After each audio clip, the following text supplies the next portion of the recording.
Selamat malam Bapak Ibu Saudara yang dikasihi Tuhan.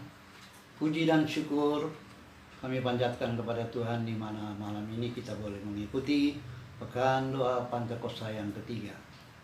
Dan dalam Pekan Doa malam ini akan ada renungan dibawakan oleh Bapak Penatua Abraham Simatupang dengan tema intim dan berbuah. Dan untuk doa syafaat kita akan berdoa di rumah masing-masing bersama keluarga. Dan pokok-pokok doa sebagaimana yang sudah kita tuliskan pada liturgi yang kita bagi-bagikan. Baiklah, para jemaat yang kami kasih, sebelum kita mulai kita bersaat dulu sebentar.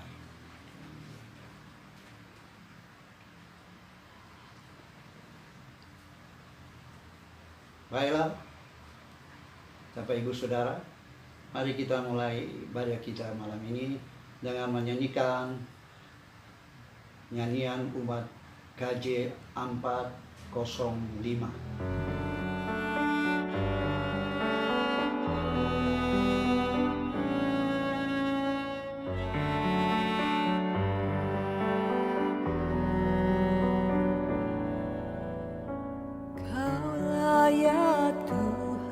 Surya hidupku, asal kau ada, yang lain tak perlu. Siang dan malam engkau ku kenal, di hadiratmu jiwaku tenang.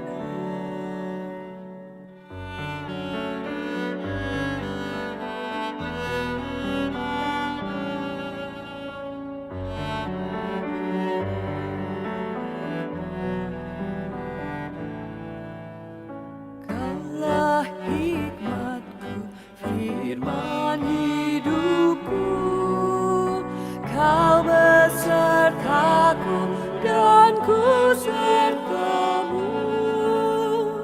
Engkau Bapa-Ku, aku anakmu. Denganmu Tuhan ku satu penuh.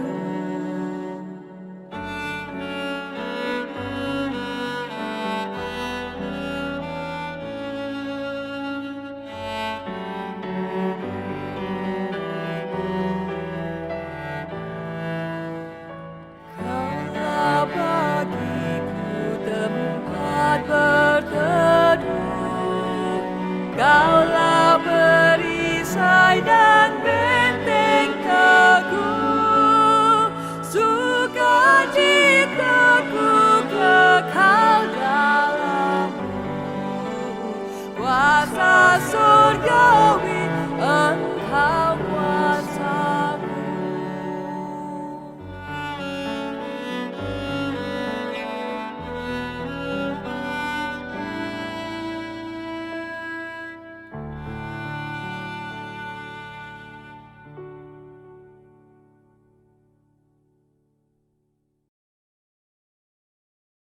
Selamat malam Bapak Ibu, Saudara-saudara yang dikasihi Tuhan Yesus.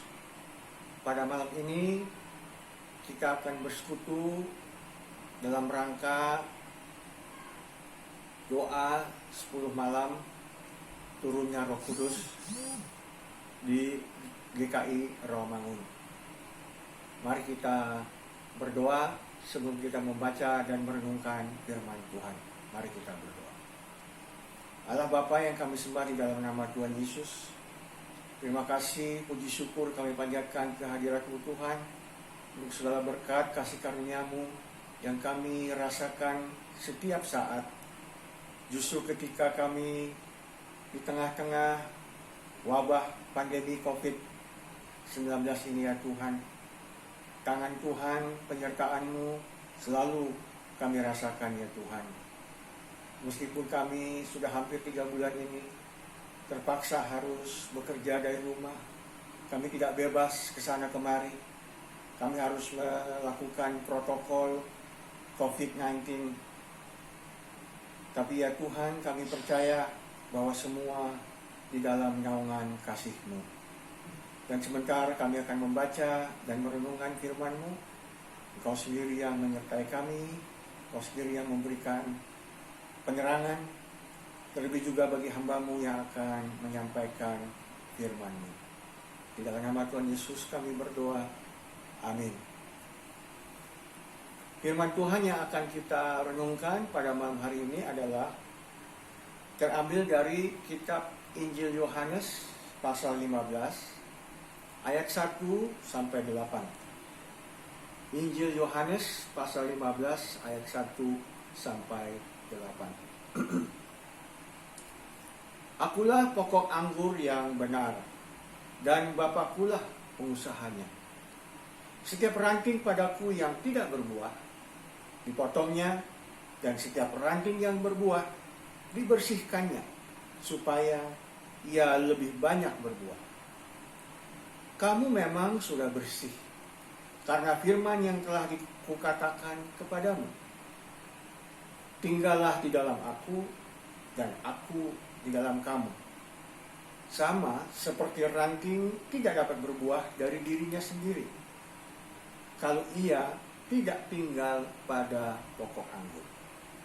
Demikian juga kamu tidak berbuah, jikalau kamu tidak tinggal di dalam aku. Akulah pokok anggur, dan kamulah ranting-rantingnya. Barang siapa tinggal di dalam aku, dan aku di dalam dia, ia berbuah banyak. Sebab di luar aku, kamu tidak dapat berbuat apa-apa. Barang siapa yang tidak tinggal di dalam aku, ia dibuang keluar seperti ranting dan menjadi kering. Kemudian dikumpulkan orang dan dicampakkan ke dalam api, lalu dibakar.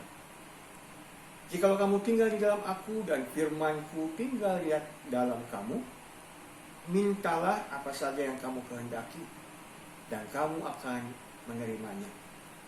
Di dalam hal inilah Bapa-Ku dipermuliakan, yaitu jika kamu berbuah banyak, dan dengan demikian kamu adalah murid-murid-Ku. Demikian jauh pembacaan kita. Yang berbahagia ialah orang yang mendengarkan firman Tuhan dan memeliharanya dalam kehidupan sehari-hari. Haleluya.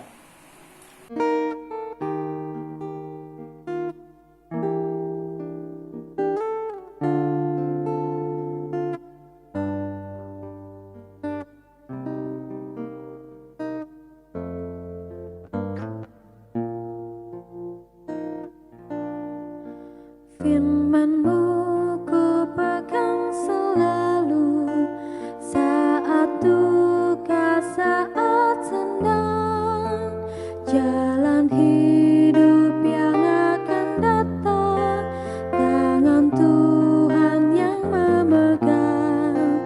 Pencobaan menghimpit aku dan menjadi keluhanku. Firman-Mu ku pegang selalu, sayapmu tempat berteduh. Firman-Mu Tuhan ku pegang selalu. Hilanglah keraguanku bila hatiku rasa susah, padamu aku berserah. Firman-Mu ku pegang selalu, maka amanlah jiwaku. Bapak Ibu, Tuhan Yesus dalam menjelaskan firman seringkali menggunakan perumpamaan, parables. Itu satu metode cara orang menjelaskan sesuatu yang mungkin rumit, kompleks, tapi dengan perumpamaan menjadi lebih sederhana, lebih mudah dimengerti. Jadi tadi yang baru kita baca adalah salah satu contoh perumpamaan, dan kita tahu di dalam banyak Injil terutama banyak sekali Tuhan Yesus menceritakan maksudnya melalui perumpamaan. Nah, perumpamaan kali ini adalah perumpamaan tentang Yesus yang menyamakan dirinya sebagai pohon anggur. Ya, kalau mau lebih lengkap, tadi dikatakan, akulah pokok anggur yang benar, Tuhan Yesus pokok anggur yang benar, dan Bapakkulah pengusahanya. Jadi ini kita ibaratkan seperti satu kebun anggur gitu ya. Ada tanahnya tentu, ada pohon anggurnya, dan ada pemilik kebun anggur. Nah, dalam perumpamaan ini Yesus menggambarkan dirinya sebagai pohon anggur, dan Tuhan Allah Bapa di surga sebagai pemilik kebun anggur. Tentu seperti layaknya pohon-pohon, pohon tidak hanya terdiri dari batang, ada cabang-cabangnya, ada ranting-rantingnya. Ada, kalau kita ingat nyanyi sekolah minggu, carang ya, Tuhan Yesus pohon, akulah carangnya ya. Nah, dan juga tentu tidak berhenti di situ ya. Bukan biasanya, di ujung ranting itu ya ada daun-daun. Dan paling ujung lagi, kalau sesuai musimnya, muncullah bunga. Terakhir muncullah buah. Jadi tentu sebagai pemilik kebun, yang diharapkan tentu tidak hanya pohonnya sehat, ya, pohonnya berbuah dan berbunga, tapi berbuah. Jadi Tuhan Yesus mau menjelaskan bahwa sangat penting buah ini, ya. Artinya buah menjadi hasil atau produk atau tujuan dari kita menanam pohon anggur. Nah, kembali dia memberikan perumpamaan bahwa tidak mungkin ranting itu menghasilkan buah kalau ranting itu tidak melekat pada cabang utamanya atau pada batang utamanya. Jadi Tuhan Yesus mengatakan juga bahwa tidak mungkin kita terlepas dari pokok anggur yang benar. Tadi kan Tuhan Yesus mengatakan, akulah pokok anggur yang benar. Jadi tidak mungkin kita lepas dari Tuhan Yesus. Atau pengertiannya adalah menjadi syarat utama. Kalau kita mau bisa berbuah, maka syaratnya kita harus terus melekat dengan Yesus. Di ayat 4 harus jelas dikatakan, tinggallah di dalam aku dan aku di dalam kamu. Jadi menggambarkan tidak mungkin ranting menghasilkan buah, bunga atau buah, kalau tidak melekat pada pokok anggurnya. Jadi buah itu adalah menunjukkan hasil atau produk dari pohon itu. Atau kalau di dalam konteks kita, buah itu bisa menjadi berkat, tidak hanya untuk si pemilik kebun, ya. Bukan hanya pohonnya yang juga senang, ya, pohonnya menghasilkan buah, pemilik kebun juga senang, tetapi orang yang di sekitarnya tentu bisa menikmati buah itu.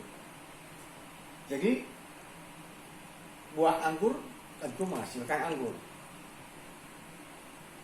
Masih ingat bagi bapak-bapak, ibu-ibu, saudara-saudara yang di tahun 80-an ya, pernah mendengar lagu karangannya atau dipopulerkan oleh Bruri, almarhum Bruri Kesulima atau Bruri Marantika, aku begini, engkau begitu. Syair yang menarik adalah ketika lagu itu dinyanyikan, ada syairnya begini, buah semangka berdaun sirih. Kayaknya nggak mungkin ya, sesuatu yang ya kita tertawa lah, lucu ya. Bagaimana mungkin daunnya daun sirih tapi buahnya buah semangka ya. Jadi bukan itu yang dimaksud. Artinya kalau kita sebagai orang Kristen mestinya menghasilkan buah-buah Kristen. Apa itu buah-buah Kristen? Ya artinya buah-buah yang juga pernah atau setiap saat dihasilkan oleh Kristus. Jadi ketika Kristus masih hidup di dunia, dia adalah contoh sekaligus sebagai pohon anggur yang benar, dan dia juga adalah buah anggurnya ya, yang membawa berkat bagi orang di zaman itu ketika beliau masih hidup. Sampai sekarang tentu beliau bekerja ya, menghasilkan buah-buah untuk kita semua seisi dunia, bahkan seisi alam semesta. Jadi yang kita atau yang diharapkan oleh Yesus melalui perumpamaan ini adalah agar kita menghasilkan buah. Tapi ada syaratnya, yaitu disebut tadi, ranting yang tidak menghasilkan akan dipangkas. Dalam bahasa Inggris, pruning, dipangkas. Saya baca buku mengenai kenapa pohon itu harus dipangkas, ya, diprun. Ternyata memang ranting-ranting yang kering atau daun yang sudah layu sebenarnya, tapi tidak kunjung jatuh ke bawah, ya, yaitu ke tanah, tapi masih terus menempel di ranting, itu sebenarnya menjadi parasit buat pohon itu sendiri. Karena kan dia sebenarnya sudah mati, sudah membusuk, bahkan bisa menjadi mendatangkan penyakit bagi pohon itu. Makanya sangat penting bagi pemilik kebun atau si tukang kebun itu melihat dan memotong mana-mana yang sudah mati rantingnya, supaya tumbuh lagi ranting yang baru. Ranting yang baru diharapkan untuk menghasilkan bunga dan akhirnya buah. Dalam kehidupan tentu kita merasa bahwa seringkali Tuhan memang memangkas kita. Artinya memotong hal-hal yang buruk, hal-hal yang tidak berkenan di mata Tuhan maupun di mata sesama kita, yang tidak sesuai, yang justru nanti tidak menghasilkan buah, malah menjadi batu sandungan bagi orang lain, ya, malah tidak menunjukkan pohonnya. Kok orang Kristen begitu ya? Ya kan begitu kan? Jadi yang kena batunya justru pohonnya, yaitu Kristusnya, bahkan si pemiliknya. Ini gimana sih pemilik kebunnya? Dalam hal ini tentu kembali ke perumpamaan adalah Allah Bapa. Kok buahnya jelek ya? Gitu. Jadi sangat-sangat penting bahwa kita bisa dan rela untuk dipangkas oleh Tuhan dalam rangka menghasilkan buah. Dan itu menjadi kesaksian bagi kita bahwa Tuhan Yesus mau ranting tetap melekat, tetap berhubungan, apalagi dalam rangka kita akan memperingati turunnya Roh Kudus, maka itu akan menjadi pekerjaan Roh Kudus yang terus-terusan akan memangkas kita, membuat kita menjadi siap berbuah dan buahnya banyak serta berkualitas. Amin. Bapak Ibu Saudara, kita sudah mendengarkan renungan tadi, intim dan berbuah. Kiranya renungan tadi boleh menjadi kekuatan dan berkat bagi setiap kita. Bapak Ibu Saudara, sebelum kita berdoa syafaat, mari kita naikkan pujian LKB 204 bait 1, 2, dan 4. Di dunia yang penuh cemar.